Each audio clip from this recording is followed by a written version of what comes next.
à Dakar sont essentielles pour garantir cette approche intégrée. Et grâce aux efforts du président Macky Sall et des pays sahéliens pour restaurer des terres dégradées, le projet de la Grande Muraille verte trouve un nouvel élan, apportant emploi, moyens de subsistance et résilience face au choc climatique.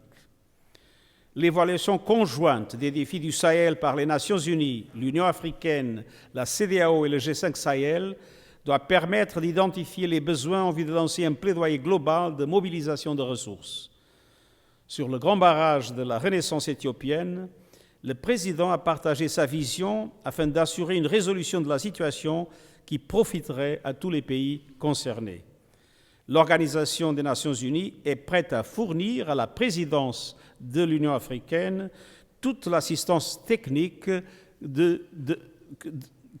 selon les besoins et d'accord avec nos capacités. Avec le président Macky Sall, nous avons évoqué l'urgence climatique qui accroît le risque sécuritaire. Et force est de constater que nous sommes bien loin d'une trajectoire qui nous permette de baisser les émissions de 45% d'ici à 2030 et de contenir l'objectif de réchauffement de 1,5 degré. Les pays africains, qui ne sont pourtant pas responsables du problème, en sont souvent les premières victimes. Les pays développés se sont engagés à apporter une aide financière et technologique aux pays en développement afin de permettre une transition vers les énergies renouvelables et les emplois verts. Il est temps de passer aux actes. Il est temps de tenir la promesse des 100 milliards de dollars par an faite à Paris. Et il est essentiel que la moitié des financements climatiques soient consacrés au programme d'adaptation et de résilience afin de venir en aide aux communautés vulnérables. Sur le climat, comme sur bien d'autres sujets, la jeunesse africaine est en première ligne, source d'idées et de solutions. Nous devons les écouter et nous montrer à la hauteur de leurs espoirs. Nous avons également discuté de la pandémie du Covid-19 et de son impact sur la situation socio-économique du pays et du continent tout entier. À cet égard, je salue les efforts déployés par le Sénégal, notamment en matière de vaccination. Avec le président, nous nous sommes rendus dans une unité de fabrication de vaccins qui sera bientôt équipée pour produire une gamme large de vaccins contre le Covid-19, mais également les vaccins expérimentés de BioNTech contre le paludisme et la tuberculose. Mais nous avons besoin d'une véritable équité mondiale en matière de vaccins. Comme je l'ai dit à de nombreuses reprises, la situation actuelle représente une grave faillite morale. Il est inacceptable qu'aujourd'hui, près de 80% de la population africaine ne soit toujours pas vaccinée. Les pays riches et les sociétés pharmaceutiques doivent accélérer les dons de doses et investir dans la production locale de vaccins, comme nous avons vu aujourd'hui ici à Dakar. Au-delà de la vaccination, nous voyons de grands déséquilibres en matière d'investissement dans la reprise post-Covid. Ainsi, en Afrique subsaharienne, la croissance économique cumulée par habitant pour les 5 prochaines années a été estimée par le Fonds monétaire international comme étant inférieure de 75% par rapport au reste du monde. Seule une reprise solidaire, résiliente et durable, fondée sur le programme 2030 et l'agenda 2063, permettra de mettre fin à cette pandémie et de récolter les fruits d'initiatives promettantes comme la zone de libre-échange continentale africaine. Malgré les injustices qu'elle subit, l'Afrique continue à démontrer sa résilience et sa capacité à faire face à de nombreuses crises, et il faut reconnaître l'Afrique comme une terre d'opportunités. Bien entendu, lorsqu'on évoque la situation socio-économique, il est impossible de ne pas aborder la guerre en Ukraine et son impact sur l'Afrique. Cette grève aggrave une triple crise alimentaire, énergétique et financière pour la région et bien au-delà. C'est pourquoi j'ai créé le groupe mondial de réponse à la crise sur l'alimentation, l'énergie et les finances, qui mobilise des agences des Nations Unies, des banques de développement et d'autres organisations internationales. Un groupe de travail technique est coordonné par Rebecca Greenspan, la leader du CNUSED, tandis que le comité de pilotage est présidé par la vice-secrétaire générale des Nations Unies, Amina Mohamed.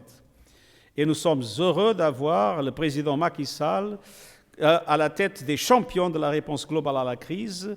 Et ensemble, nous avons discuté de mesures urgentes que j'ai appelées de mes vœux. En premier lieu, nous devons garantir un flux régulier de denrées alimentaires et d'énergie sur les marchés ouverts en levant toutes les restrictions inutiles à l'exportation, en affectant les excédents et les réserves à ceux qui en ont besoin et en contrôlant les prix des denrées alimentaires pour calmer la volatilité des marchés.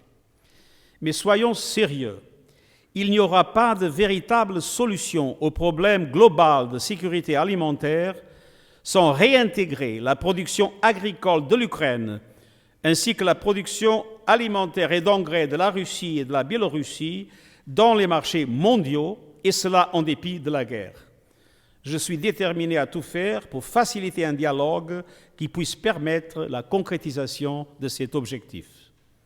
Ensuite, en ce qui concerne l'énergie, les pays doivent résister à la tentation d'accumulation et au contraire libérer les stocks stratégiques et les réserves supplémentaires pour les pays qui en ont besoin, tout en accélérant le déploiement des énergies renouvelables. Troisièmement, les institutions financières internationales doivent de toute urgence mettre en place des mesures d'allègement de la dette en augmentant aussi les liquidités et la marge de manœuvre budgétaire des pays en développement afin que les gouvernements puissent éviter le défaut de paiement et investir dans les filets de sécurité sociale et de développement durable pour leur population. Les Nations Unies ont présenté des propositions concrètes durant les réunions de printemps de la Banque mondiale et du FMI, allant de la mobilisation des divers fonds et instruments existants, mais pas suffisamment mis en œuvre, à une utilisation bien plus forte des droits de tirage spéciaux et au fonctionnement effectif des mesures d'allègement de la dette. Jusqu'à présent, ces mesures ont été nettement insuffisantes et la distribution du fonds de tirage des fonds des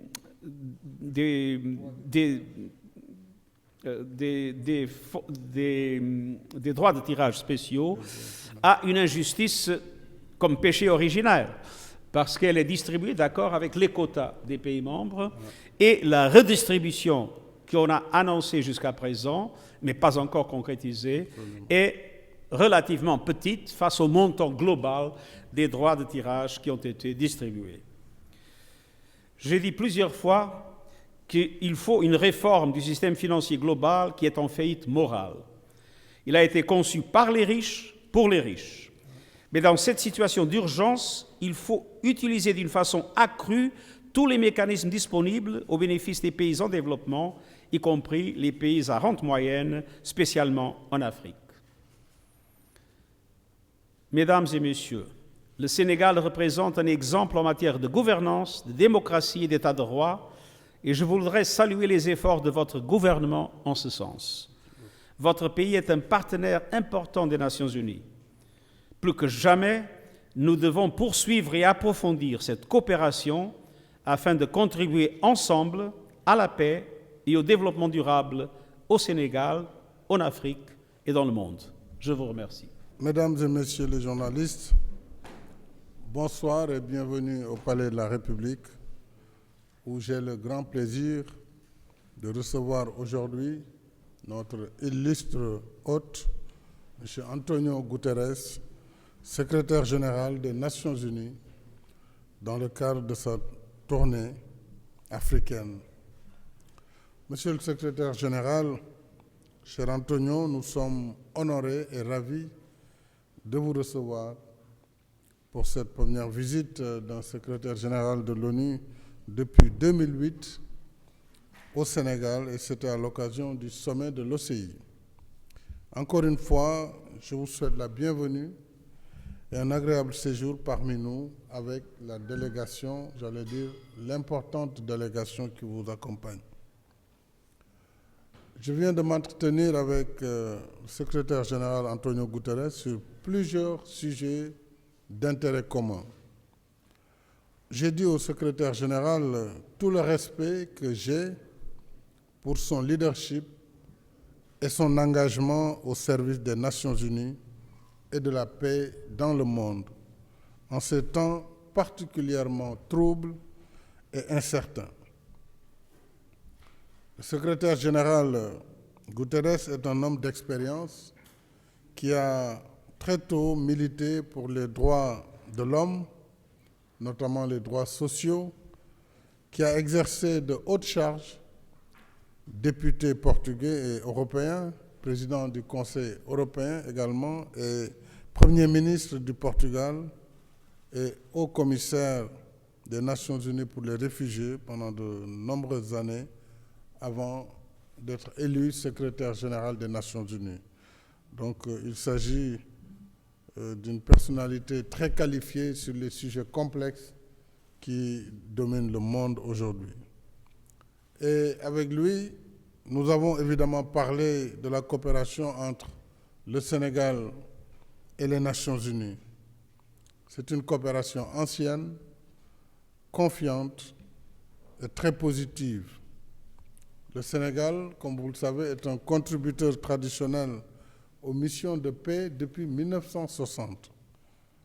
Nous sommes 11e en termes de contingent militaire et premier pays pour la police. Il y a également une forte présence du système des Nations Unies à Dakar, avec 34 représentations ayant des activités nationales, sous-régionales et régionales. Et nous avons eu le plaisir ce matin de visiter la future maison des Nations Unies, qui va être un cadre efficient qui pourra regrouper l'ensemble de ces institutions des Nations Unies en un seul lieu et qui permettra également une interaction plus dynamique avec le gouvernement, puisque un certain nombre de ministères sont déjà aujourd'hui à Diamniadio. Nous avons naturellement discuté de la situation politico-sécuritaire en Afrique, en particulier au Sahel. Une situation marquée notamment par la persistance des attaques terroristes et la recrudescence des coups d'État dans la sous-région, en particulier dans l'espace CEDEAO. La lutte contre le terrorisme nous interpelle tous, pays africains, mais également les pays et institutions internationales comme l'ONU, puisque, nous le savons, le terrorisme est une menace globale. Il faudrait donc une réponse globale pour être efficace dans la lutte. Et nous avons parlé de l'impact de la guerre en Ukraine, son impact sur le continent africain et sur le monde de façon générale. Nous le savons, c'est une tragédie humaine avec un risque potentiel de dérapage nucléaire, sans compter son impact dramatique sur les économies et en particulier celles des pays en développement comme les nôtres. Nous pensons qu'il faut une désescalade sur le théâtre ukrainien et en tout cas l'Afrique en ce qui la concerne travaillera dans cette perspective de paix, de désescalade et de privilégier le dialogue pour que finalement les Russes et les Ukrainiens puissent trouver une voie de sortie en impliquant bien entendu toutes les autres parties qui agissent sur ce conflit. J'ai enfin fait part au secrétaire général des Nations Unies de quelques-unes de nos préoccupations dans le cadre de la présidence en exercice de l'Union africaine, notamment les questions liées à la paix et à la sécurité. Nous avons beaucoup de théâtres en Afrique. Et sur ces sujets, j'ai noté une grande disponibilité du secrétaire général et de toutes ses équipes. Sur la question de la réallocation des droits de tirage spéciaux, ou en tout cas de nouvelles allocations, ou de mécanismes à mobiliser, puisque finalement, non seulement depuis le début de la crise Covid, l'Afrique, en dehors de l'initiative COVAX que nous avons saluée, est restée encore en attente de solutions qui doivent faciliter la relance économique du continent. Entre-temps, la crise ukrainienne est venue amplifier par sa nature cette crise, puisque nous avons des tensions sur l'approvisionnement des produits pétroliers et il y a une volatilité sur les prix qui impacte tous les pays il y a une poussée inflationniste qui ne laisse aucun pays en reste, et il y a surtout des menaces de famine du fait que les fertilisants viennent également de la même région, que si les pays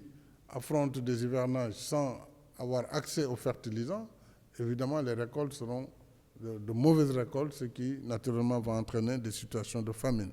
Donc c'est dire que nous avons beaucoup de préoccupations et nous espérons que par le dialogue, la discussion et la solidarité internationale, nous devons pouvoir en tout cas améliorer la situation des pays les moins avancés.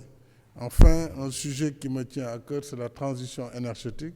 Depuis le sommet de Paris, sur le climat, nous devons continuer là aussi à accompagner les efforts de nos États, qui sont les moins pollueurs, mais qui par contre également sont les victimes les plus grandes des changements climatiques. Et à ce niveau, il faut des solutions et une transition juste et équitable, et privilégiant aussi la mise à disposition des ressources naturelles du continent africain, dont le gaz, pour pouvoir accompagner cette transition énergétique. Voilà ce que je voulais dire très brièvement, cher Antonio, monsieur le secrétaire général.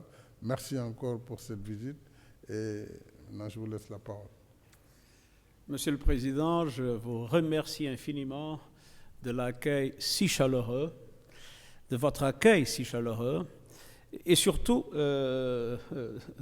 j'ai osé venir au Sénégal le dernier jour du Ramadan et perturber la préparation du Eid de demain. Et même dans ces conditions, votre générosité a été, comme toujours, exceptionnelle.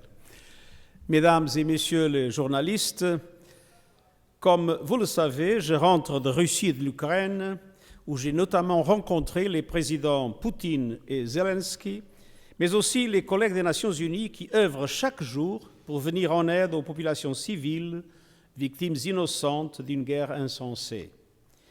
Mais j'ai tenu à maintenir mon déplacement ici, car chaque année, pendant le Ramadan, j'ai l'honneur de visiter des pays musulmans et de jeûner avec vous. D'ailleurs, je vois avec un énorme intérêt l'iftar qui suivra cette rencontre, parce que ce n'est pas facile pour ceux qui ne sont pas habitués.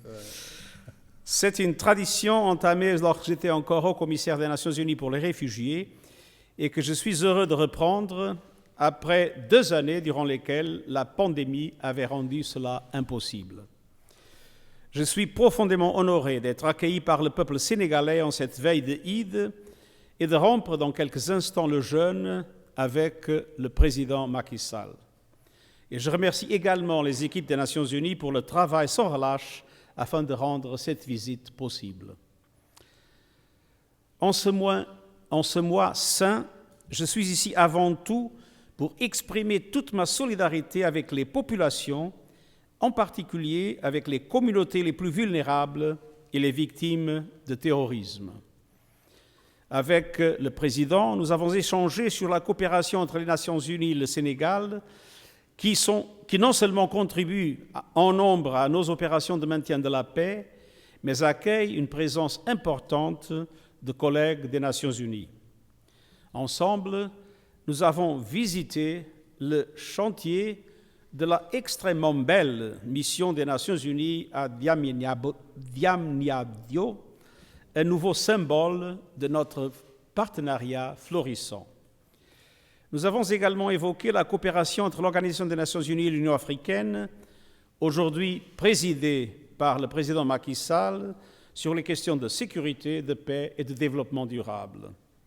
L'Union africaine est un modèle en matière de coopération régionale et nous avons réitéré notre engagement de tout faire afin de renforcer ce partenariat stratégique. S'agissant de l'Afrique de l'Ouest et du Sahel, nous avons évoqué entre autres les efforts conjoints contre le terrorisme et l'extrémisme violent, ainsi que la situation au Burkina Faso, en Guinée et au Mali. À cet égard, nous avons convenu de l'importance de poursuivre le dialogue avec les autorités de facto des 3 pays afin d'instaurer le retour à l'ordre constitutionnel dans les délais les plus brefs. Au-delà de la situation en matière de paix et de sécurité au Sahel demeure préoccupante.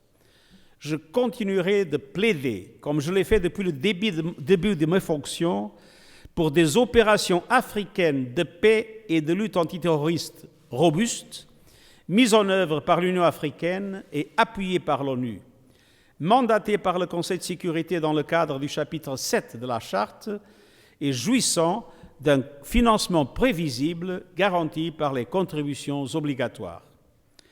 La communauté internationale doit apporter tout son soutien aux pays de la région afin de non seulement être à la hauteur des enjeux sécuritaires, mais également de s'attaquer aux causes profondes et offrir des opportunités nouvelles à la région.